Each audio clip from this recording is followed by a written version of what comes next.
సూర్యాపేట జిల్లా Kodad BRS camp కార్యాలయంలో 75వ గణతంత్ర దినోత్సవ వేడుకల్లో భాగంగా మాజీ శాసనసభ్యులు బొల్లం మల్లయ్య యాదవ్ జాతీయ జెండాను ఎగురవేశారు. అనంతరం బీఆర్ఎస్ పార్టీ క్రియాశీలక సభ్యత్వం కలిగి ఉంది, మరణించిన వారికి ఒక్కొక్కరికి 2 లక్షల రూపాయల చెక్కులను అందజేసి అనంతరం పార్టీ కార్యకర్తలతో సమావేశం నిర్వహించారు. పలువురు కార్యకర్తలు మాట్లాడుతూ గెలుపు ఓటములు సహజమేనని, రాబో రోజులలో కాంగ్రెస్ పార్టీ మేనిఫెస్టోలో పెట్టిన 6 గ్యారంటీలను అమలు చేసే విధంగా బీఆర్ఎస్ పార్టీ కార్యకర్తలు అందరూ సన్నద్ధంగా ఐకమత్యంగా ఉండి కార్యాచరణలు చేపట్టాలని కోరారు. ఇప్పుడు ఇది తర్వాత రాబోయే కాలాలు ఎట్లా ఉండబోతున్నాయి. స్టీమర్ నిండింది, మున్సిపాలిటీ స్టీమర్ నడిపియాలని ఒక ఆయన రంకలేస్తుండు బీసీ కార్డు తీసుకొని. నేను ఇంత చేసుకొని ఇంత తిప్పలు పడి మర్డర్ కేసులు మీద తీసుకొని నేను పరువు పోగొట్టుకొని నా భార్య సర్పంచ్ గుండె సస్పెండ్ అయిన ఇంత పరువు పోగొట్టుకొని నేను ముందుకు వచ్చి దిగేసి పోయి అసలు నేనుండగా ఇంకొక ఆయన రావట్లేదు, ఇంకొక ఆయన వస్తుండు. ఏది ఇవన్నీ నడుస్తూనే ఉన్నాయి. మనమేమి బాధపడాల్సిన అవసరం లేదు, మనమేం కంగారు పడాల్సిన అవసరం లేదు. మల్లన్న యాడికి పోడు, మల్లన్న మన దగ్గరే ఉండడు. మనం ఇక నుంచైనా మేల్కొని మున్సిపాలిటీలో ఏం జరుగుతుంది, మండలంలో ఏం జరుగుతుంది, ఏంటి మార్కెట్ కమిటీలలో ఏం జరుగుతుంది, వాళ్ళు ఏం చేయబోతున్నారు, ఎలా నడవబోతున్నారు అనే దాని మీద మనం దృష్టి సారించి ఎక్కడికక్కడికి ఎప్పుడప్పుడు మనం విమర్శించే విధంగా వాటి మీద మనం పేపర్ స్టేట్మెంట్ ఇవ్వడమే కానీ, సోషల్ మీడియాలో వైరల్ చేయడమే కానీ, ఇంకా ఏదైనా సరే మీరు చేయడానికి సిద్ధంగా ఉండాలని తెలియజేస్తున్నాను. ముఖ్యంగా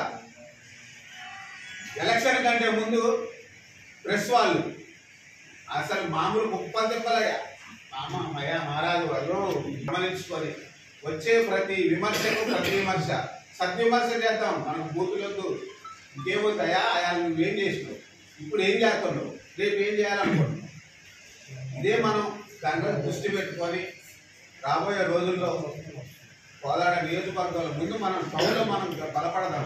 మన రాష్ట్ర నాయకుల మీద, రాష్ట్ర నాయకత్వం మీద, ఇక్కడ నియోజకవర్గంలో పార్టీ మీద ఏమైనా విమర్శలు వచ్చినప్పుడు, ఏదైనా ఎదుర్కొన్నప్పుడు వాటిని ఎదిరించగలిగేటువంటి శక్తి సామర్థ్యాలు మనం పెంచుకోవాలి.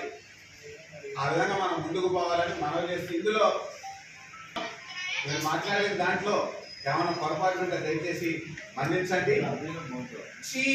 కష్టం ఎప్పుడు ఒక చోట కాపురం చేయదు, చీకటైన ఉదయించక మానదు. కష్టం ఎప్పుడు ఒక చోట కాపురం చేయదు, ఓర్చుకునే గుణముంటే ఓదార్చే తోడుంటే,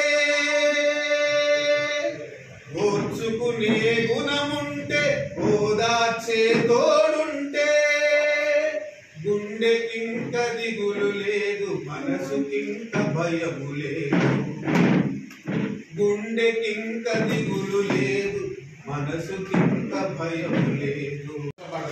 ఫ్రీ బస్సులు ఏదైనా జుట్టు పట్టుకొని చెప్పులు తీసుకొని కొట్టుకుంటూ ప్రయాణాలు చేస్తారు పాప అమలక్కలు. వాళ్ళని మనం అంటానికి వాడికి పాపం తీసుకుంటారు. గోవాలకు నిలబడటానికి కూడా చూడలేదు, కనీసం బస్సు ఎక్కడానికి కూడా లేకుండా ప్రత్యేకంగా పురుషులకు బస్సులు. ఏమన్నా ఉందా చరిత్రలో ఎప్పుడన్నా ఉందా? ప్రత్యేకంగా ఎవరికైనా వికలాంగులకు ప్రత్యేకంగా వేస్తారు, గర్భిణీలకు ప్రత్యేకంగా. చివరికి మన బస్సుల్ని ఆ గుంపు మీద అట్లా చేసింది. మగవాళ్ళకు ప్రత్యేకమైన బస్సులు. సరే, బాగానే ఉంది. ఇప్పుడు రాజకీయం అన్న తర్వాత, పదవులు వచ్చిన తర్వాత ఆయన ప్రధానమంత్రి మోడీని కలిసి పోయి మా రాష్ట్రానికి కావాల్సిన నిధులు కావాలన్నాడు, అడిగింది. అంత మాత్రం ఆయన బీజేపీలో చేరుతున్నాను మనం ఎవరన్నా ప్రచారం చేశారంటే ఒక్కళ్ళన్నా చేశారా? ఆయన మీద ఒక ప్రాపగండా చేశారా? కుంకుమేసి మీద ఒక 4 ఎమ్మెల్యేలు ప్రోటోకాల్ పాటించట్లేదు, జిల్లాలలో మా నియోజకవర్గాలలో మా కార్యక్రమాలు చెప్పట్లేదు, మా సెక్యూరిటీ మా కన్వెన్షన్ మా ఇబ్బంది పడుతుందని ఒక 4 బీఆర్ఎస్ ఎమ్మెల్యేలు పోయి మర్యాదపూర్వకంగా ఆ కుంకుమేశ్వరి గారిని కలిస్తే ఇక బైరో గుంపులో జాయిన్ అయ్యారు అని ఎంత ప్రచారం చేస్తారో ఒక్కడన్నా దానికి సరైన సమాధానం ఇస్తారా? పాపం పాడుగా అట్టే చూస్తారు తప్ప ఒక్కడన్నా కరెక్ట్ దానికి గద్దించారు పాపాన్ని పోలే. ఎంతగానో మొత్తుకుంటాడు అండి కేటీఆర్ గారు, హరీష్ రావు ఎంతగానో మొత్తుకుంటాడు. వాళ్ళే ఇవాళ కౌంటర్. ఇది రాను దీన్ని మరి మనం సోషల్ మీడియాలో కూడా మనం దీన్ని ఎదిరించకపోతే, దీన్ని మనం అడ్డుకట్ట వేయకపోతే రేపు ఏమంటారంటే మలయాళ గారు కూడా రేవంత్ రెడ్డి గారితో గతంలో పరిచయం ఉంది, మహేంద్ర గౌడ్ గారితో కూడా పరిచయం ఉంది, ఎంఎస్సీ బ్యాచ్ అంటే వీళ్ళంతా క్లాస్మేట్స్. కన్నారెడ్డి గారి కాంచి కాంగ్రెస్ లో అన్న బాగా తిరిగిండు, మొత్తం అయిపోయినాయిలే మల్లన్న కూడా రేపు పోతుందని యాత్ర కూడా అన్న అంత దాకా వస్తుంది. మీకు ఇంకో విషయం తెలుసో తెలియదు, ఎలక్షన్ల కంటే ముందే అన్న మీద ఒక ప్రాపగండ చేశారు, మీకు తెలుసో తెలియదు. అన్నకు డబ్బులు పంపించలేదు కేసీఆర్ కేటీఆర్, ఎందుకు పంపించలేదో మీకు తెలుసా? ఎందుకు పంపించలేదు అన్న రేవంత్ రెడ్డితో టైప్ అయింది అంట అన్న.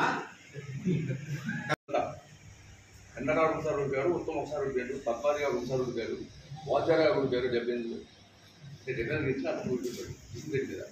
ఏదేమైనా మల్లన్న గారు పూర్తిగా మన శరీరాల అందుబాటులో మనకు ఉంటాడు.